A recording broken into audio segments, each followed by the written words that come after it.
మీరు చెప్పిన మాటల్లో ఒకటైతే మేము ఖచ్చితంగా దాన్ని స్ఫూర్తిగా తీసుకుంటాం. ఎందుకంటే నేటి సమాజంలో ఇటువంటి మహానుభావులను కూడా చాలా మంది మర్చిపోతున్నారు. ఇటువంటి కార్యక్రమాలు చేయడం ద్వారా మళ్ళీ సమాజాన్ని మేల్కొల్పి ఇటువంటి మహానుభావులను గుర్తు చేయడం అనే విషయంగా మేము చాలా గర్విస్తున్నాం. మనం అభినందించినందుకు thank very much sir. Venkateswara Rao గారు కేఎల్ యూనివర్సిటీ ప్రొఫెసర్ గారు ఏమన్నా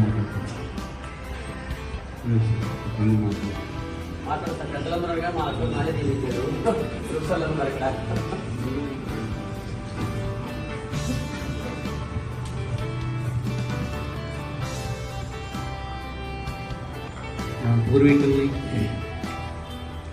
పెద్దల్ని, మన స్ఫూర్తి పదార్థాలని మర్చిపోతున్న ఈ రోజుల్లో మన అశోక్ గారు ప్రతి కార్యక్రమాన్ని వాళ్ళ శక్తి మేరకు చేస్తూ మన తోటి వాళ్ళకి స్ఫూర్తి చూపుతున్నారు.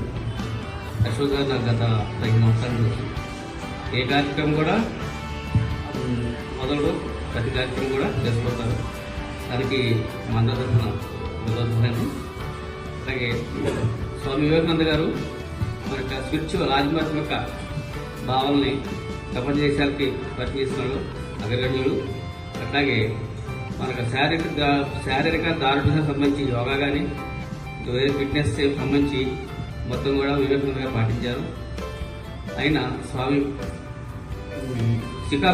అమెరికాలో చికాగోలో మన భారతదేశం తరఫున పర్యటనకి వెళ్తారు స్పిరిచువల్గా.